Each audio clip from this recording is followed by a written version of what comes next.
Good morning. I am Michael Kimmage, the director of the Kennan Institute, and it's my great pleasure and honor this morning to introduce an event that we at Kennan have co-sponsored with the Wilson Center's Global Europe program. And the title of our event is 3 Years of War in Ukraine, Taking Stock. As of course is very much apparent on this day, February 24, 2025, 3 years ago on this exact date, Russia massively invaded Ukraine. As we all know, of course, it has been a war of exceptional brutality against the people of Ukraine for the course of the last 3 years. It's also a war that has transformed Russia's relations with the West and the West's relations with Russia. And in countless ways, this war has sent ripples of insecurity, instability, and potential danger across the globe. It's not possible to speak of this war in the past tense. It's a historic event, but it's not an event that is yet over. It's very much ongoing. And at the same time that it's ongoing, it's evident that we are entering a new phase of the war from the news of the past week, and that this phase of the war is going to be dominated perhaps as much by diplomacy as by military affairs and politics and economics. So diplomacy seems likely to take center stage in the next several weeks and months. And it's with that in mind that I have really such an honor and privilege to introduce today's two speakers. I'll start with Pavlo Klimkin, who has a long and distinguished career at the Ukrainian Ministry of Foreign Affairs. From 2012 to 2014, was ambassador to Germany, the country that just had an interesting election yesterday. And from 2014 to 2019, Pavlo Klimkin was foreign minister of Ukraine in years, of course, that were transformative for his country and no doubt very challenging to navigate. And Pavlo Klimkin is currently a non-resident senior fellow at the Carnegie Endowment, among other academic and policy pursuits that he currently has. So very, very pleased to welcome you, Pavlo, to the Kennan Institute and to the Wilson Center. Pavlo will be joined in this conversation by Serge Schmemann, who also has a long and distinguished career, not in diplomacy, but in journalism, has in the past served as the editorial page editor of the International Herald Tribune, was Moscow bureau chief for the New York Times in very tumultuous years for the region. In 1991, Serge Schmemann received a Pulitzer Prize for his coverage of German reunification, and he is currently a member of the New York Times editorial board. One could go on in far greater detail about all of the many accomplishments of our two speakers, but I'll leave it at that. The format for today's conversation is going to be a set of questions that Serge Schmemann will pose to Pavlo Klimkin.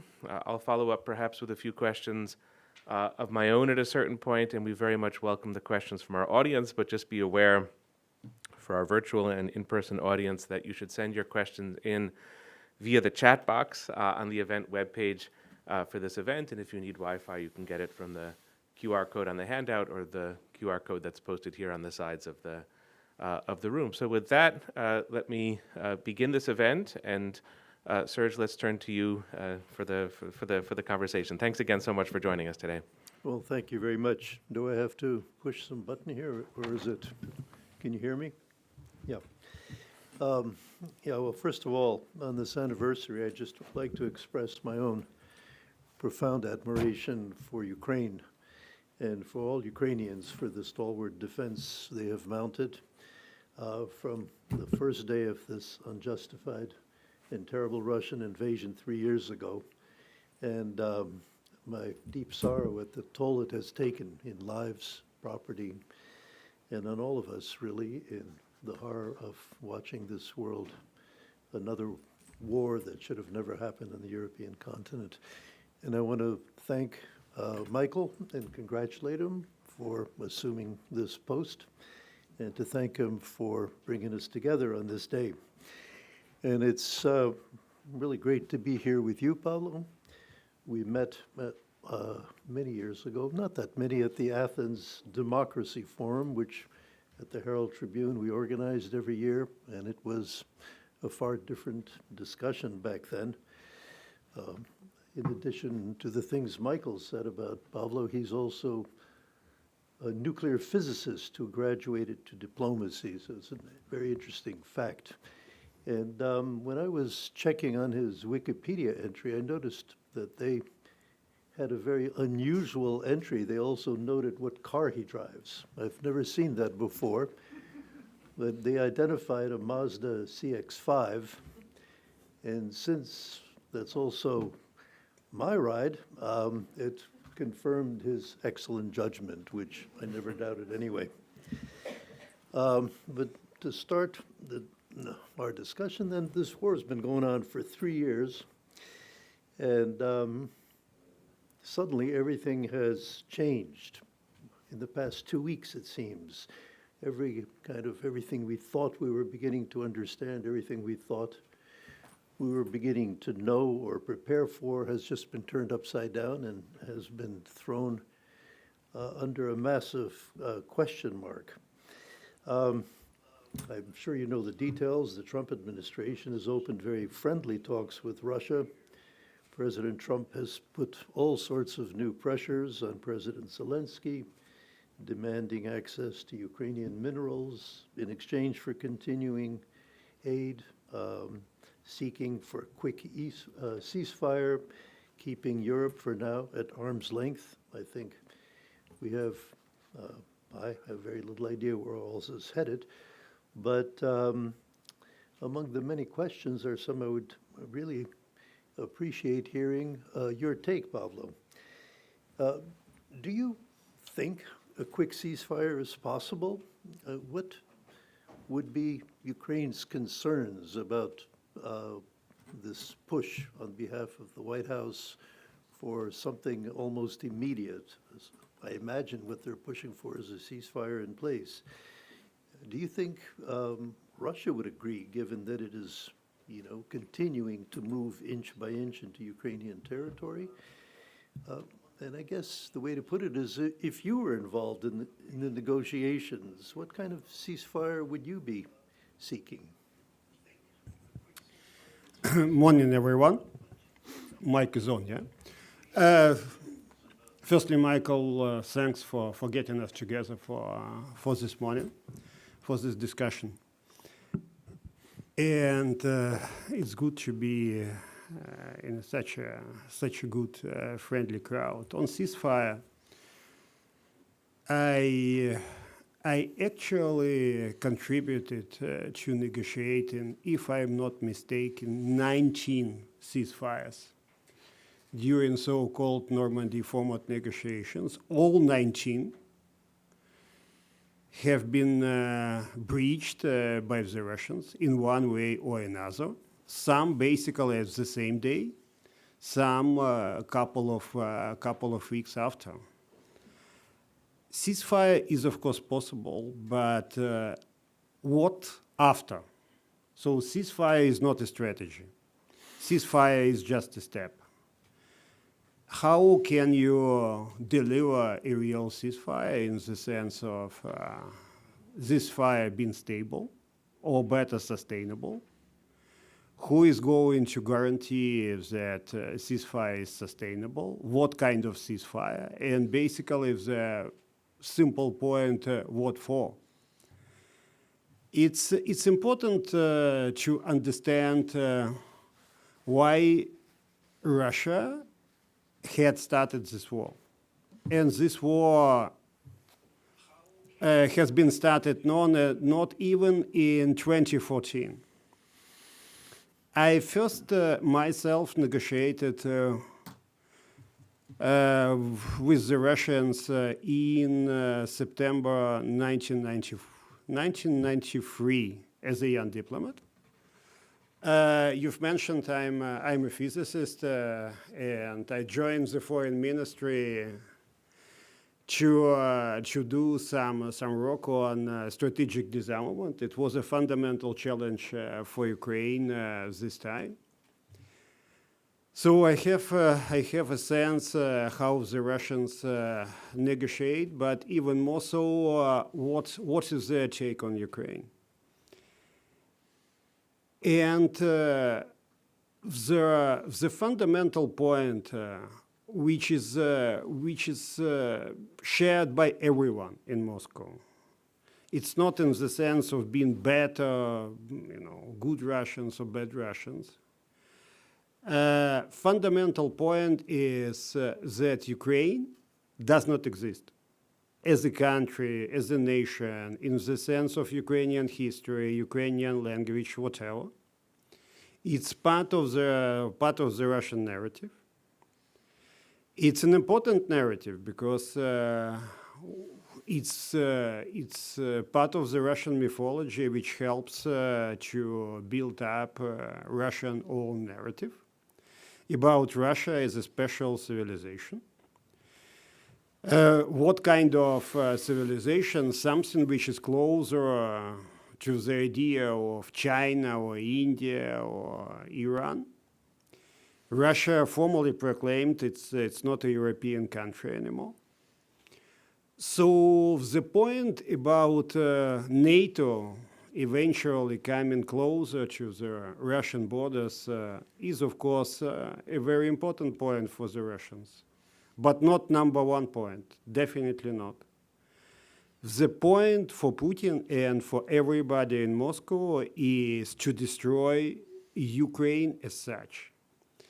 It would mean getting back to the Russian idea of what Russian identity is, and this war is existential for Ukraine, but also in the same way existential for the identity of the Russian regime, at least how they define it. So in order to end this war, the war is such, and not to have any sort of break there, you need a clear strategy, and you need a very simple sense of how the security of Ukraine as a European country is secured. Without that, there is no chance of ending up this war. It's my fundamental conviction from any bit of my experience, understanding the Russians and talking to the Russians about all kinds of issues. So if you have a ceasefire, you can start talking about that. But if someone denies the whole fact of your existence, it's difficult to come to any agreement. And the Russians are not about agreements. The Russians are about deals. So I can't exclude any ceasefire, or better to say one ceasefire after another ceasefire. But it's not the way forward as such. And it's not a strategy also to go forward. And the Russians themselves are talking about the origins of this war, how they understand it. And this origins exactly about Ukraine and our existence. And one last point. In 2014, when the Russian invasion started in the Crimea, Ukraine was actually a neutral country, entrenched, and this point was entrenched in our constitution.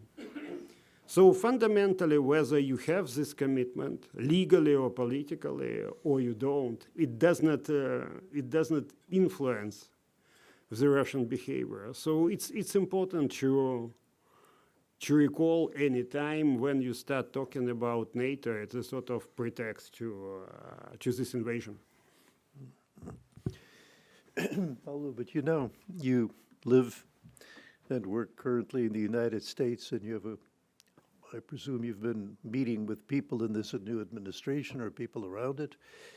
Do you get the sense that they understand what you've just said, that they understand that this is an existential war, that Russia's goal is not simply territory, but to destroy Ukraine, and if they don't understand it, and if the administration continues to push Ukraine towards a ceasefire in place on the presumption that this could become sort of a frozen conflict for a long time, would that not be a disaster for Ukraine, and it would not be acceptable to Russia? It would be an existential disaster for Ukraine, for sure.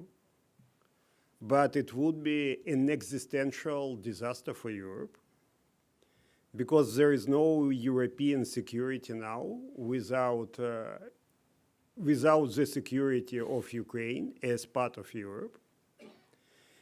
And the administration could be right saying, let's push Europe to take up more responsibility about itself. And it's the right point. I actually can't agree more. And Europe should get itself out of the comfortable reality and try to set up, to define what would it mean to have the Europe of the 21st century, because now it's still a kind of Europe of the 20th century. But it would be also a potential disaster for the United States and its interest, in the sense of completely different pattern of relations between Russia and China, between China and Europe, between Middle East and Europe.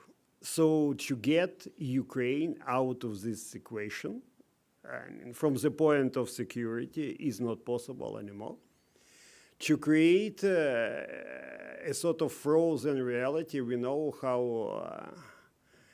how simple it's to unfreeze it.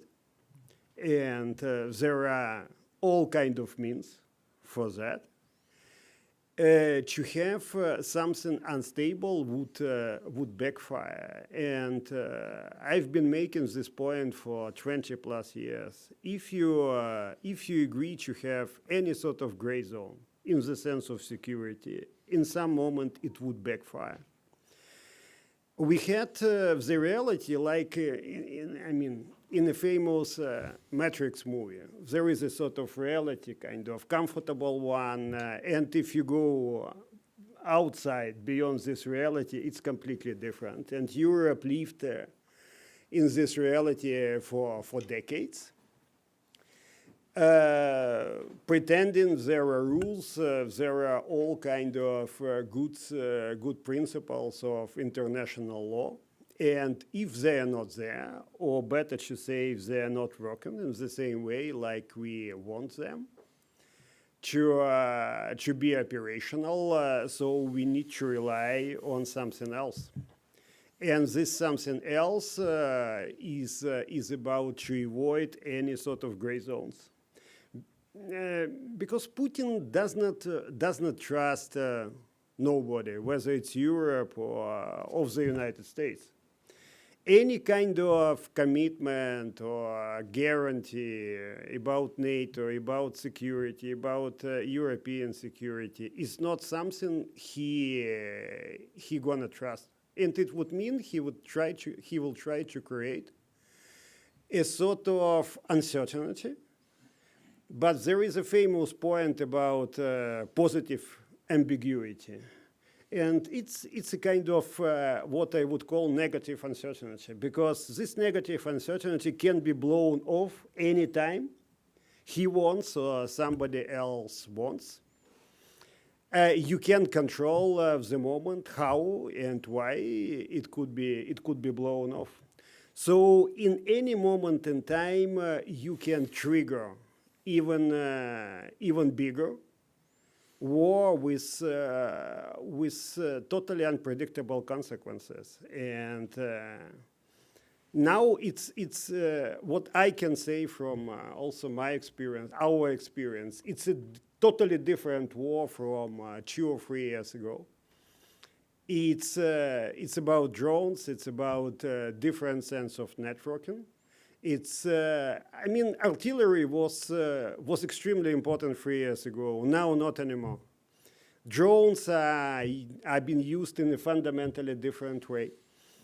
In a year, maybe not in a year and a half from now, there are going to be no drone operators. They will be all AI powered. What would it mean for the nature of the war? We still don't know. And to break any balance, it's extremely easy. So on this one, any kind of gray zone, even if it's about 50 shades of gray, you know, Ukrainian mentality is binary. I mean, what I like about Ukrainians, our mentality is either black and white. It's about victory or defeat. There is nothing in between. And it works quite well in the time of this war. So, but if you start working on negative uncertainty and negative ambiguity and say, okay, let's fix it up for some moment in time, and maybe in a couple of years we are able to sort it out.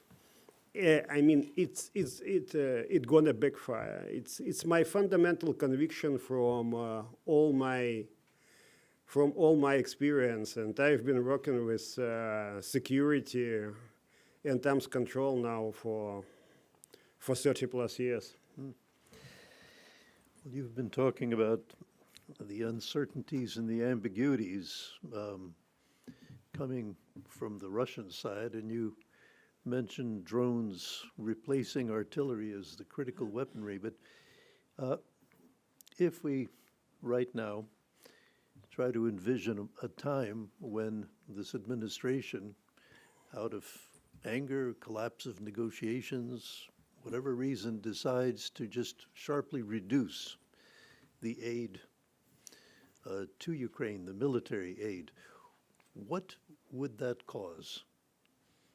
I mean, how long could Ukraine keep fighting with if American aid was reduced? I mean, it's important to understand what kind of assistance could be reduced. I fundamentally believe that it's not in the interest of the United States or of this administration to reduce this aid. If we are talking about this fundamental point, peace through strength, we need to define what basically strength means in the sense of negotiations, and Russian mentality is different from the European one or from the Western one. It's the mentality which clearly understands strength. You can effectively talk to the Russians, but only from the point of strength. And in geopolitics, you need to show your strength. You need to show your leverage. If you are unable to show your leverage, you don't have one. It's basically what had been happening in the Middle East for many years.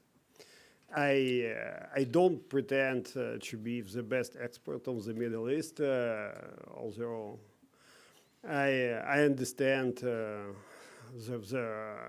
key narrative there. So any point where you start talking to the Russians from a position without strength is something what they would understand as your fundamental weakness. It's either strength or weakness. It's again, there is nothing in between. And if you start any negotiations, you have to show your strength. And I clearly understand the idea to have a different quality of relations with Russia. Of course, it's important for the United States, and not only it's not only focused on us. It's also about big issues like geopolitics, China, energy markets, critical minerals, strategic arms control. Of course, you should talk to the Russians, but only and exclusively from a position of strength. It's really how I understand any effective chat here. And it's also important to make this point that such a position of strength is about clearly stating that it was about the Russians to start this invasion. It does not have anything to do with all this mythology in Russia about Ukraine as anti-Russia, the point mentioned also in the famous Putin's article about Ukraine. It's about understanding that the Russians would be far more eager to start any effective chat, whether it's about deals or whether it's about agreements, understanding that such negotiations are carried out from a position of strength. For me, nothing else would really work. It does not mean that you should follow the same logic as the previous administration. There could be completely different negotiation logic with different strengths, with different strategies. But without strengths, any negotiations are doomed to fail. It's my deep conviction there. Now, you've been talking about the dynamics of negotiating with Russia, but there's also dynamics that we are now discovering and exploring in negotiating with the Trump administration. And over the past week, we've watched a fairly nasty exchange of words between President Zelensky and President Trump. Zelensky began, I guess, by saying he wasn't seeing enough truth coming out of Washington. Trump went back and said that he's a dictator without elections. In this dynamic on this side, not on the Russian side, do you think that is a damaging beginning? Do you think there is permanent damage that has been done? And how do you think it can be repaired? I mean, I noticed that Zelensky subsequently met with General Kellogg and said that that meeting had restored his hope. Can you explain what is going on that side? Is there hope? Is there a dialogue that can resume? I believe yes. I understand and respect emotions. I can't imagine any real politician being a person without emotions. Why should you need any politician whose emotions are not perceived and understood? I mean, if you go into politics, it's not just about, your big plans, strategies, and ideas. It's about what kind of personality you are. So exchange of emotions are fine, but if it's something which is understood and perceived by the Russians as a weakness, it's something which worries me a lot, because the Russians are good to exploit such weaknesses.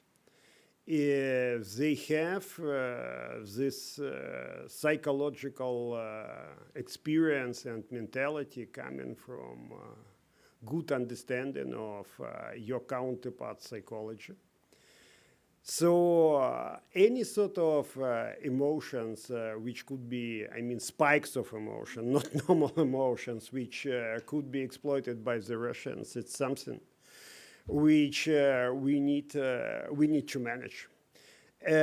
Sometimes it's almost impossible, and we see it.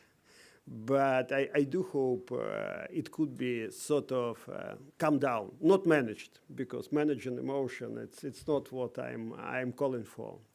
But calm down for sure, because if you want to talk to them from the point of strength, it's not something which creates strength. But it's also clearly about good sense of personal relations, and people should talk to each other. I believe in people because otherwise any negotiations could be carried out by a good AI app. It's the best way, you basically enter all kind of stuff and say it's the best way. Basically, I myself teach negotiations, so for many entities now to use such apps, it's the best way. But it's not how fortunately politics and especially foreign policy is sorted out. And I do hope that AI it's something which is not for that.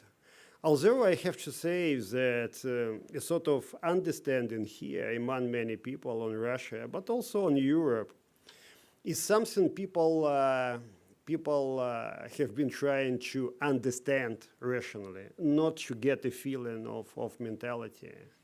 And it's why so many problems and failures come from. It's very interesting, and I was wondering if you could expand a bit about these qualities that human leaders have over AI, and tell us a little bit about how you perceive President Zelensky. I know you probably don't want to criticize him, or maybe you do at this juncture, but at least give us a sense of how you see his strengths and weaknesses in this new phase that's now opening. He showed leadership, especially in 2022, when many in Europe were unable to show real leadership. And what we have, it's not about US, but I know Europe quite well, and I believe I can say that one of the fundamental problems now in Europe is a total or almost total lack of leadership. You need to lead as a politician. You go into politics to lead, not to have a sort of evolutionary approach, step-by-step approach. Sometimes you do need it. But in times of total overhaul of the current reality, either you lead or you basically don't go into politics. So in 2022, it was really kind of example of leadership. And you can lead in the same way like before. You were teasing me up because I'm a physicist. I'm not a real diplomat.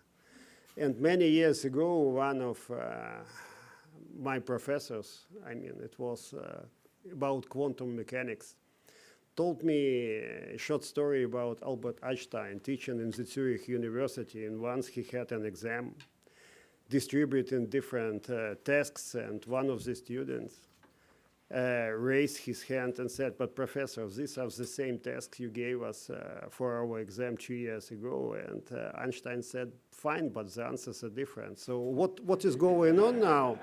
I mean it literally. If you follow kind of idea more of the same, you are done. You are lost. It's what I'm trying to explain to everyone. Any sort of previous approach. I still remember this joke. I got A grade for quantum mechanics. Maybe I don't know. Maybe I was good. Maybe not really. But if you follow more of the same approach, we are done.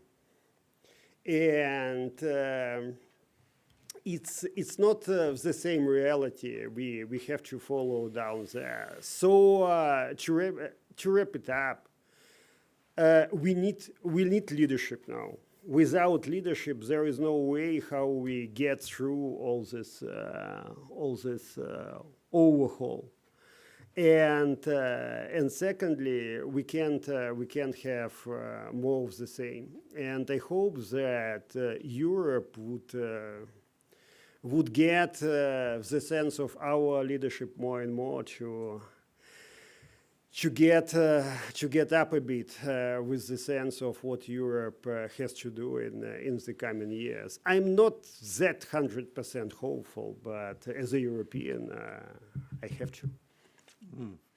Well, Germany has a new chancellor. The French president Not yet. Not quite yet. The French president is at the White House as we speak. Maybe there's some stirring of leadership going on there, we can hope. But speaking of changing realities, the administration produced this perhaps unexpected demand to continue aid only if Ukraine agreed to cede some of its minerals in the future. Do you think, I mean, this seems to be making progress. That's what we read. I don't know how much and I don't know at what front. But do you think this whole idea has merit? Well, firstly, if it's a real partnership, why not? I would really welcome it, because we need more investment. We need new technologies. We need new best practices, able to eliminate corruption and all kind of management problems on the ground. But it should be a real partnership. Otherwise, it does not make sense. And my second point, of course, you can present it as an additional security factor. And it's right. It would create a special interest of the US in Ukraine.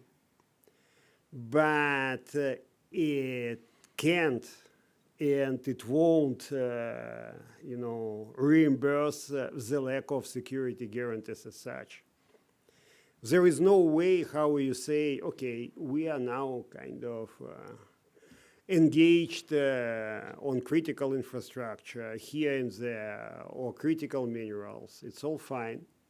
And of course, the devil is in detail in any kind of negotiation. But if you say hard security does not matter, take a step back and watch what the Russians and not the Russians, only the Russians have been doing. It's a very simple lesson, and if we are unable to learn this lesson, we are nowhere. Okay. One more question. This may be unfair, but Life is unfair, so it's... if you sort of were to become a prophet all of a sudden, how would you see the situation in 6 months in Ukraine or in 1 year? Where do you think this is headed? In 6 months and 1 year could be pretty different. In Ukrainian reality, when you are at war, 2 weeks could be close to eternity. I very much hope that the U.S. administration and European Union can come to real position, not lowest denominator, but real position on Ukraine, but also on European security, because you can't get any sort of deal or agreement on Ukraine without understanding what kind of European security you want in the future. It's part of that. If you take it out, the whole Lego would implode, collapse totally. Secondly, I believe in such a push towards the Russians to have real negotiation. And the leverages are there. Important is to start using these leverages. And I believe it would come if this administration wants a different quality of relation with Russia. It should be leveraged with a real push on Ukraine. There is no other way. There is no way around it. And there are also other good players in the world, not only the Chinese, and they're extremely smart, they're extremely capable, they understand what to do, they are capable to use the current reality, and they will, for sure. You will see it in the coming weeks and months.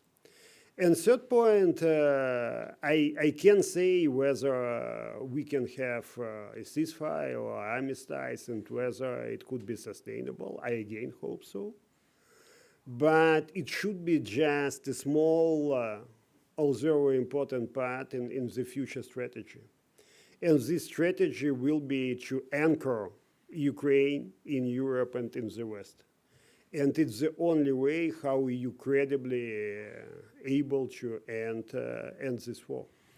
So in some moment in time, the Russians should understand, and it should be explained to them that the reality has to change.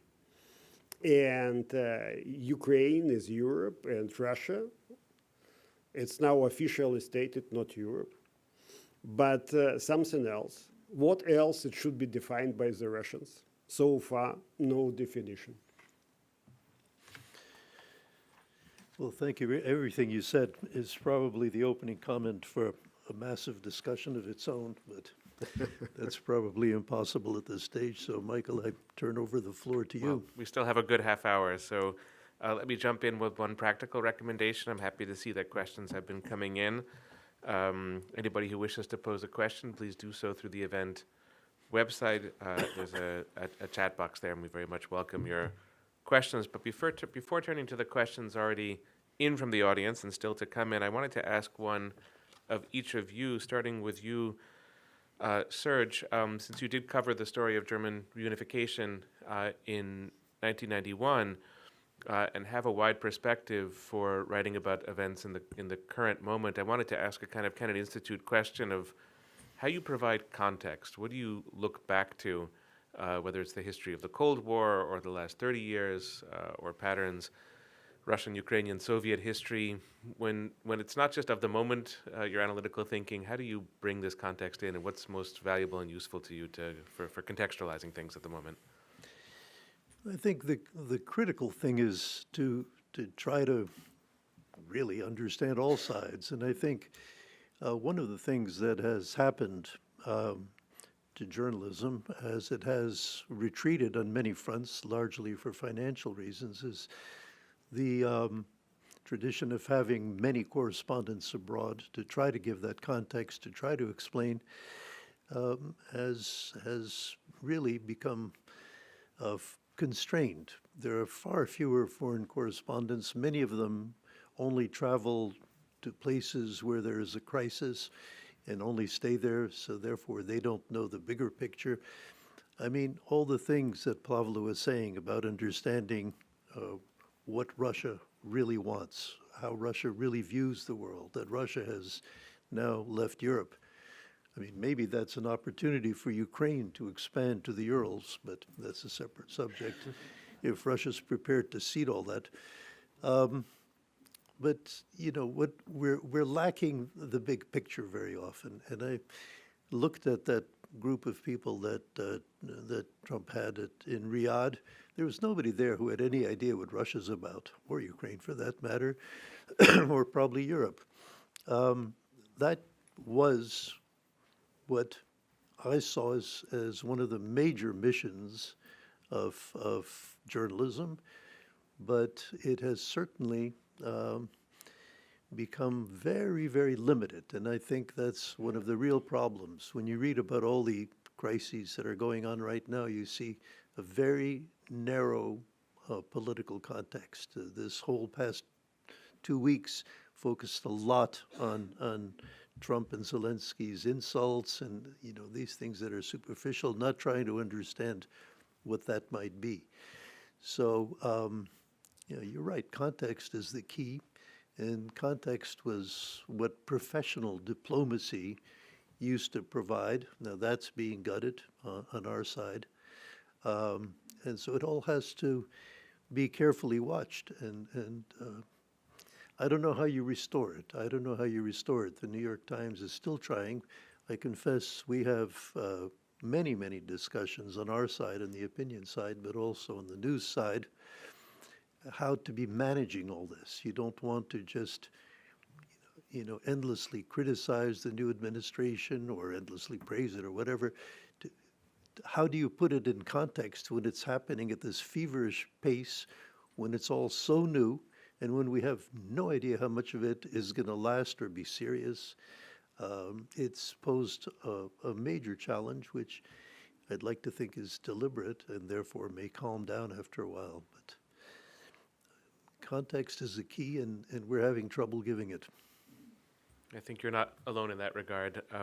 For Pavlo, I want to ask a question about Ukraine's strategic autonomy. It seems to me like we've all become experts in the limits to Ukraine's strategic autonomy. So we know that Ukraine is not a member of the NATO alliance, and we know, as you were speaking about a moment ago, that there's a degree of dependence on U.S. military aid and a degree of dependence on European military aid, and we could extend that to South Korea and Japan, Australia, New Zealand, et cetera. What I feel like we sometimes lose sight of, and it's, I think, very important to note on this particular anniversary day, is the extent of Ukraine's strategic autonomy in its terms. And I think you noted an aspect of this, which is the shift in the war from artillery to drone warfare, where Ukraine is on the avant-garde of drone technology and building, I think, a foundation of autonomy for itself in that regard. But I would like to ask you to reflect on other sources of Ukraine's strategic autonomy. I guess it's another version of the question, Serge, that you were asking about leverage, but I just feel like it's not adequately understood, and so I'm eager to get your thoughts on that point.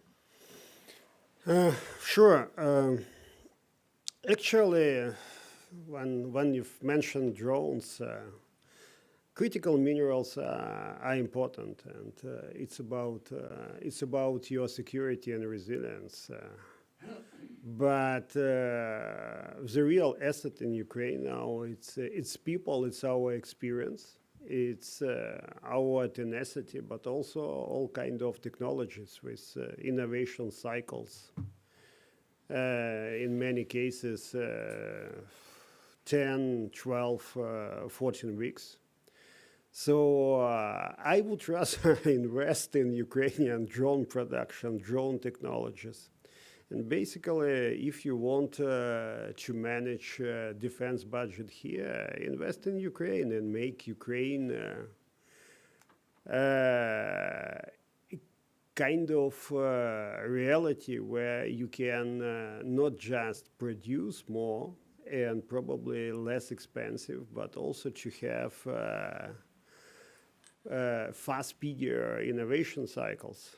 Invest in something what would bring you a real added value here. Strategic autonomy. If we start talking about strategic autonomy as our critical potential, I mean deterrence potential, not only in the sense of hard security, but security overall. Yes, definitely. In any kind of future reality, even if we join NATO tomorrow, it does not mean that we can be able to do less on our security. And there is a sort of temptation to believe for many in Ukraine, and people are, of course, there is a sort of fatigue in Ukraine about that. But people clearly understand that at the end of the day, it's about our potential. We can rely our technologies, our people, our experience. So one of the big lessons of this war is that for everyone, it's critical to have sort of security autonomy. Whether it's strategic or less strategic or tactical, it's a kind of conversation for another hour and a half. But it's better to get embraced by real sense of collective security, because the alternative is clearly to develop what you can develop, with non-proliferation not controlled anymore, with new technologies driven forward, because it's what you can rely on your critical security and existential security. And it would mean that in some years, we will have amazing spike in all kind of technologies, definitely driven and guided by AI. So we will live in a fundamentally different world from now. So my answer is autonomy, yes. Our critical potential, deterrence and resilience, yes. But definitely incorporated into the Western security model. It would be the best choice for everyone, without gray zones and without spin-offs, which all would backfire. I mean, imagine how many people now in Ukraine can handle any weapons, any sort of technology, drone operators, and basically understand how to use it. If it's not embedded into the Western security system, so what next? And it's the starting point for any discussion, and this discussion has, for me, no clear limits. Thank you so much. Let me synthesize a few questions that have come in for the audience, because it follows exactly on what you were just saying. A moment ago, Michael Investor, who asks about NATO membership, but if it doesn't work out, what other models of security commitments might look like? I know that you've touched on that, but I wanted to pass forward the question. Ben Cross is asking about whether the U.S. should push for NATO membership for Ukraine, and William Hill asks about a similar question to the one from Michael Investor about models that might be the equivalent or a kind of partial version of NATO, if not NATO in name. So let's take those three questions, merge them into one, and pose them in that way. I've been looking into different security models for years, trying to analyze pros and cons for them. And my answer so far, there is nothing beyond real security guarantees in the sense of NATO or any system of collective security. I'm skeptical about bilateral or multilateral security guarantees for many reasons. Of course, we can talk about what I'd call sufficient deterrence. Actually, between US and Israel, there is a concept of so-called QME. It's qualitative military edge. So in any moment in time, the whole military and security assistance is focused on Israel having military edge over its enemies. We can agree on that, but what kind of military edge you can have over the Russians as number one nuclear power with all kinds of technologies, with their economy now fully dependent on military production? If you take the West as such, the concept is more than valid. If you take just Ukraine, it would not work. It could be a sort of transitional point. And even if we start talking about any sort of transitional forces, reassurance forces, whatever you call it, with a sort of creative definitions, it would not work against the Russians.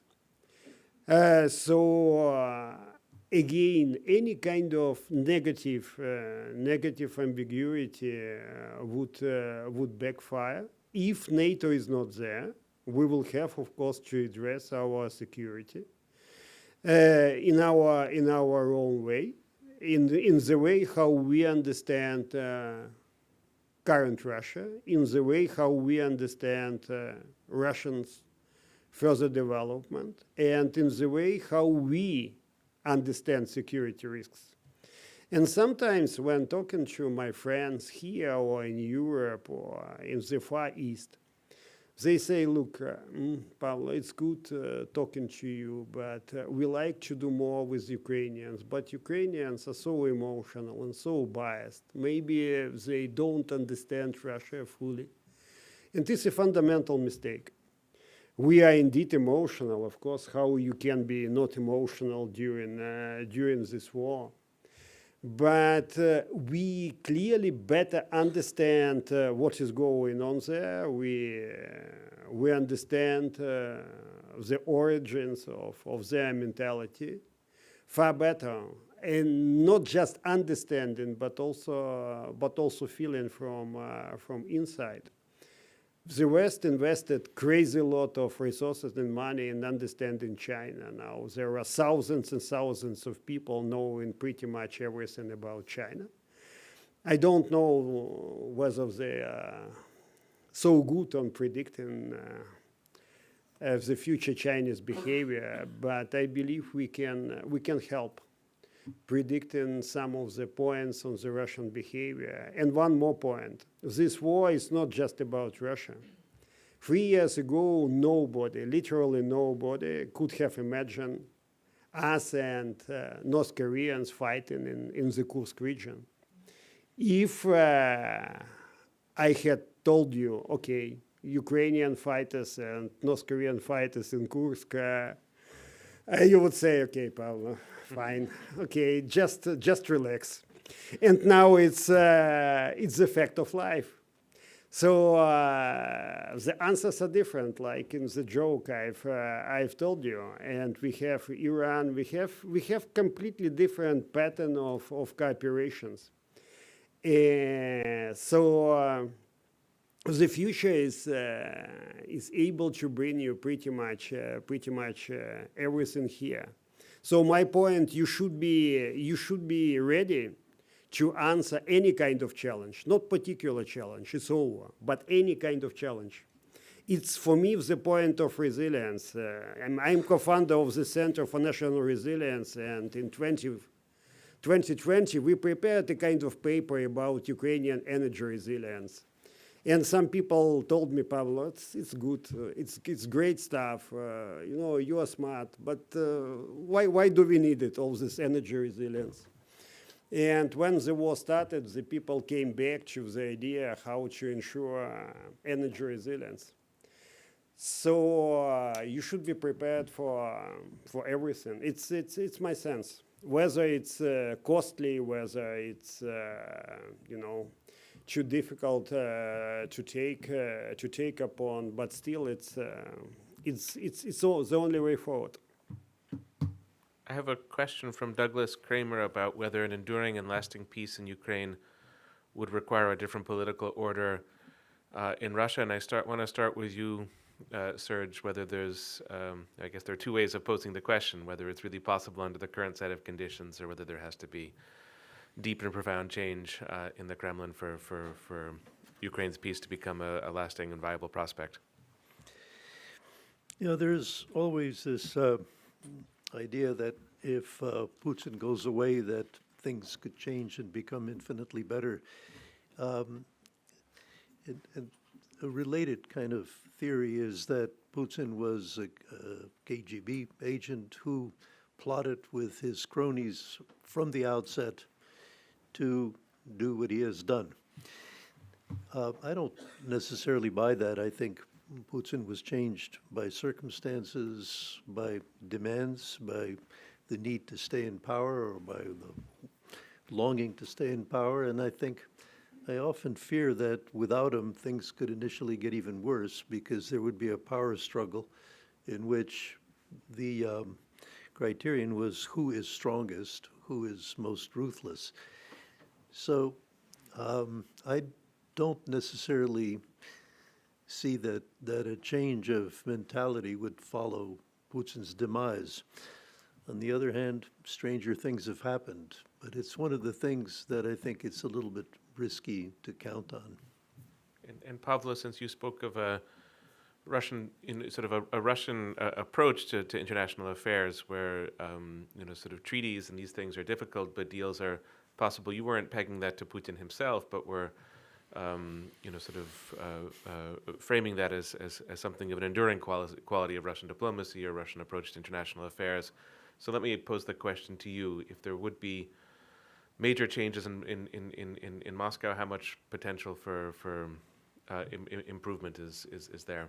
Yes, but you're talking about improvement.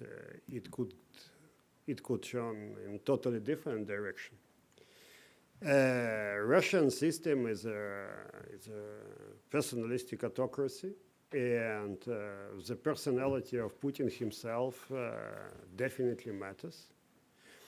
But if you expect a sort of viable democracy to come in Russia after Putin is not there anymore, I believe you're going to be extremely disappointed. So Russia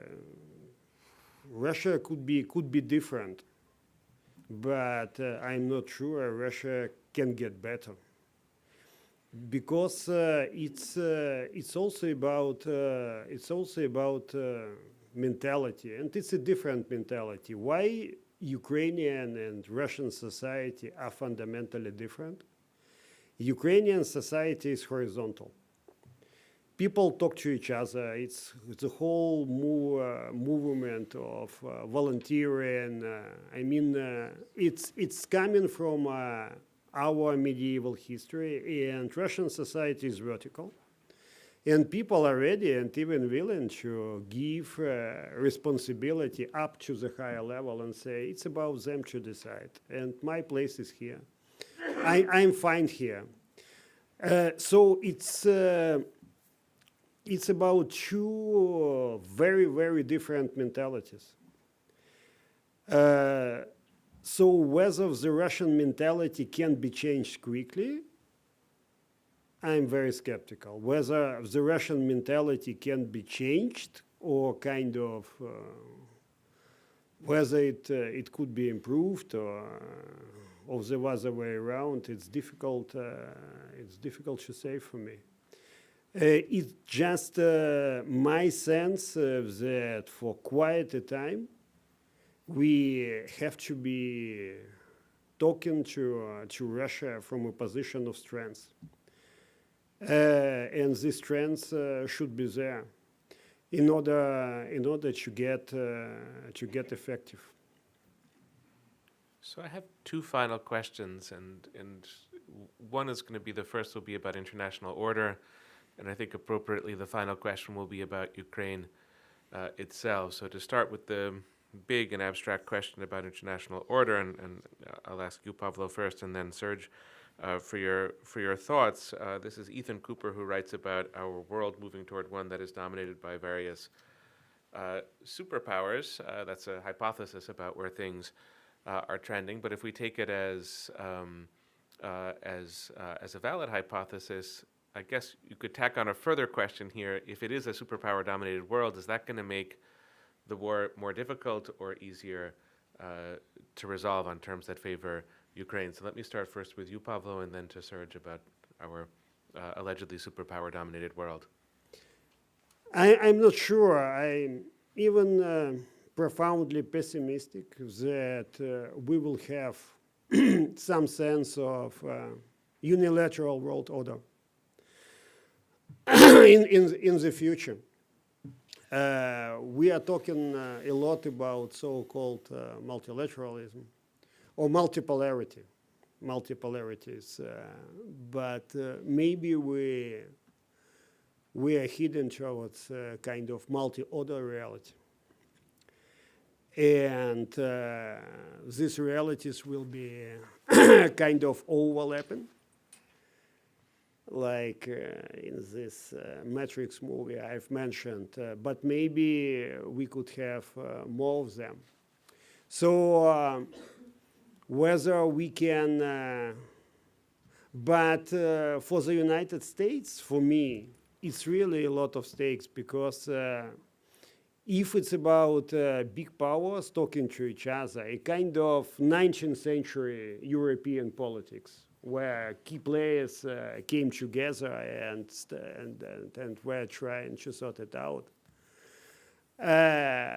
It's a big question for me whether the U.S. can stay as primus inter pares, kind of number one among the others. It's not what the others want. And if this sense of controlling key institutions, including financial system. It's the famous point, and in Ukraine now there is a chat about so-called Marshall Plan, which had not been devised by him, but by famous MIT professor Kindleberger. And his probably most famous theory is about domination in financial system. You need just one, like Highlander, to dominate financial system. Otherwise, it's gonna implode.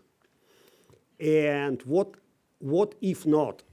And if you have different orders and different systems? It was the case in medieval time. If you go down or back, with the current technology, the reality could be far more different. If you go to Mars and see here a sort of direct democracy, it's something else what would come on our head. So I'm very skeptical about the future world order as a sort of agreed system and reality we will be living in, let's say, 10 years from now. Serge, your thoughts about the question of international order and either the return or partial return of a sort of great power model? Well, when we had a great power model, it certainly was a way to keep the world sort of peaceful. You had the great powers deciding which little conflicts to allow and which to stop and how to stop them. So there was a certain convenience. But to posit that this is where we're headed or that it will be similar is a little tricky because it raises so many different questions. I mean, is Russia a great power? It has nuclear weapons and it has a large army which is shrinking by 1,000 men every day, but it has a disastrous economy. Can it sustain any kind of role? Is China interested in bringing peace to Europe at all? Or is China more interested in keeping Russia busy on the other front? There are so many different questions as China rises, as Russia struggles to stay powerful. And then, of course, the United States. Where are we headed and for how long? And what kind of model will we take in the world if the kind of disruption this administration has launched on all fronts, if that continues, there's no telling what shape it'll take. So I think in principle, if it was a world of superpowers, probably it would be easier to keep order. But I think it's really a big if. Which brings us to our final question of today's conversation, and this from Katerina Odorchenko. About democratic institutions in Ukraine, how they can be supported when elections are largely financed by big business, and when there's been a sort of erosion of middle-class participation in politics, and then ensuring that competent people enter power while at the same time reducing Russia's influence over Ukraine. So I'll start with you, Serge. Maybe one could sort of amalgamate these points into a question about preserving Ukraine's democratic integrity in the shadow of war. We'll start with you, Serge, and then Pavlo will give you the last word for today's conversation. Yeah, well, this is really a question for Pavlo, who knows it from the inside and what are the possibilities. But, before the war, that was a challenge to combat the corruption, to combat the influence of the oligarchs. That remains a major challenge. And yet, I think the war has advanced the sense of nationhood really considerably in Ukraine. And so there will be a different Ukraine that emerges from the war, and probably more ready and to start building all the critical institutions and making the changes. But I turn this over to Pavlo. Putin, of course, believes that democracy in Ukraine had been built by USAID. We'll prove him wrong. I do believe in Ukraine, in Ukrainian civil society, in Ukrainian people who proved wrong many kind of forecast about Ukraine being doomed. It's, of course, also about new responsibility and understanding of Ukrainian business. I mean, just systemic Ukrainian business, which is now so present in all kind of support of our of our military guys. It's a different sense for many that we have either everything to lose or everything to get. It's existential. So it's not going to be about a couple of oligarchs trying to define or decide the elections. It's definitely over. But to prove Putin wrong also as a part of democratic process, it's the same sense of resilience. It's the same sense of belonging to Europe. It's the same way existential. But here I'm actually quite optimistic, far more optimistic than the future great world system defined by the rules functioning in this world. So I believe we can pull it off. Well, I think those are appropriate words on which to conclude today's conversation. I wouldn't want to conclude before emphasizing to our audience that all of the issues so eloquently discussed and debated by Pavlo and Serge are written about and spoken about in Kennan Institute podcasts and publications, and the same is, of course, true for the Global Europe program here at the Wilson Center. It would be a great privilege to have both of you back in a year's time, and I hope if I would promise to ask the same questions, you would promise at the very least to give different answers, and so we'll await for that. And thank you so much for coming this morning, and there'll be many more such events in the future. Thank you once again, and thanks so much to our speakers.